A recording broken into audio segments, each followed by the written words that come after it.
και καλώς ήρθατε σε ένα ακόμη βίντεο.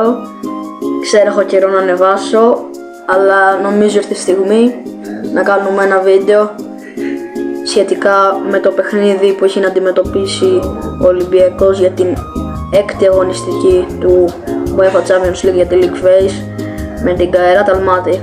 Ένα παιχνίδι το οποίο θα είναι πολύ δύσκολο λόγω των καιρικών συνθήκων και διότι ο Ολυμπιακός πέρα από τον Yaremchuk, ο οποίος είναι Ουκρανός, δεν έχει κάποιον παίκτη ο οποίος να έχει συνηθίσει τέτοιες συνθήκες. Συγκεκριμένα στο σημερινό βίντεο θα αναλύσουμε τις καιρικές συνθήκες και το πόσο δύσκολα θα είναι να ανταπεξέλθει στο Kairat Ολυμπιακός, και θα δούμε επίσης και πόσες πιθανότητες έχει να νικήσει. Πάμε στο βίντεο. Για αρχή θα δούμε μερικές φωτογραφίες από το γήπεδο της Kairat στο Καζακστάν. Βλέπετε εδώ πέρα μια πρώτη φωτογραφία, πίσω τα χιονισμένα βουνά. Δεύτερη, το οποίο είναι και ένα βίντεο λίγο πριν το παιχνίδι, νομίζω με την Real. Άλλη μια φωτογραφία, αυτό είναι το παιχνίδι με την Real, όπως βλέπετε προς τα πίσω στο ταμπλό του γηπέδου. Απ' έξω και εδώ και εδώ και εδώ το 1954. Να δούμε και μερικές κριτικές, 4 στα 5 αστέρια, 1 στα 5, 1 στα 5. Πάμε να δούμε τώρα στη συγκεκριμένη περιοχή του Καζακστάν τι καιρό θα κάνει την περίοδο σε 2 μέρες που ο Ολυμπιακός θα παίξει στο συγκεκριμένο γήπεδο. Λοιπόν, είμαι στο site που μπορούμε να δούμε τον καιρό. Όπως βλέπετε έχω γράψει Almaty Καζακστάν, η πόλη που θα παίξει ο Ολυμπιακός. Αυτή τη στιγμή η θερμοκρασία κυμαίνεται στους 3 με 2 βαθμούς. Πάμε στην Τρίτη που θα αντιμετωπίσει ο Ολυμπιακός στην Kairat. Πάμε στην ώρα.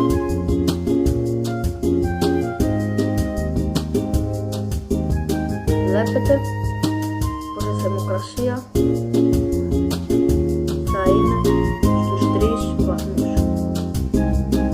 Πραγματικά μπορείτε να δείτε προς τα κάτω ότι η μεγαλύτερη θερμοκρασία που θα έχει για το διάστημα στην πόλη του Almaty θα είναι 4 και η μικρότερη -4.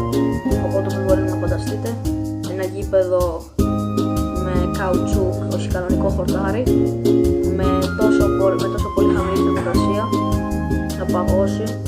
Οι παίκτες δεν θα μπορούν να παίξουν σωστή μπάλα. Όπως βλέπετε εδώ πέρα είναι ένα δημοσίευμα της Γκαζέτα, το έκοψα πριν γιατί μου έχει πρόξει μια διαφήμιση. Βλέπετε εδώ πέρα ότι λέει για διανόητες συνθήκες που περιμένουν τον Ολυμπιακό με την Kairat.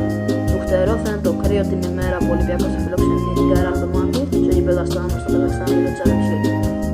Μετά δίνεται από τη Real Madrid, χρειάζεται 3 νίκες, εισάρεθμο μάτς που απομένει για την ολοκλήρωση του League Phase του Champions League για να πάρει την πρόκληση στο knockout της διοργάνωσης.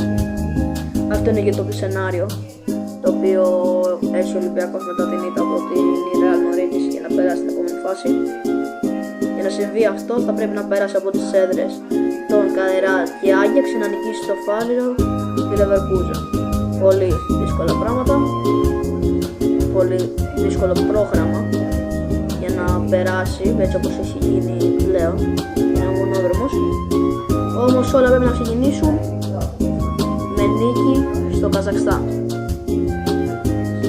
Μετά συνεχίζουμε, λέει συγκεκριμένα την ώρα του αγώνα θα έχει -21 βαθμούς Κελσίου. Όπως είπα και πριν, καταλαβαίνετε ότι ένα γήπεδο με καουτσούκ γρασίδι θα παγώσει τελείως. Οι παίκτες θα είναι πάρα πολύ δύσκολο μέχρι και να δώσουν μια πάσα, διότι η μπάλα θα κολλάει στο παγωμένο γρασίδι και περίπτωση χιονόπτωσης όλα. Πραγματικά απίστευτα πράγματα. Αυτό είναι λοιπόν το βίντεο, το μόνο που πρέπει να δείτε για να καταλάβετε πόσο δύσκολες είναι οι καιρικές συνθήκες, αλλά και γενικά το μάτς στο Καζακστάν, πως ο Ολυμπιακός την ερχόμενη Τρίτη. Ευχαριστώ αν παρακολουθήσετε μέχρι εδώ πέρα. κάντε και ένα subscribe και ένα like. Και αν παρακολουθήσετε μέχρι εδώ πέρα, γράψτε κάτω στα σχόλια Ολυμπιακός ex Καϊράλ Οσμάτη. Τα λέμε, να περιμένετε βίντεο μετά το μάτς της Τρίτης για τα αποτελέσματα. Ελπίζουμε νίκη στο Καζακστάν για να είναι αρχή για μια μεγάλη πρόκληση. Τα λέμε.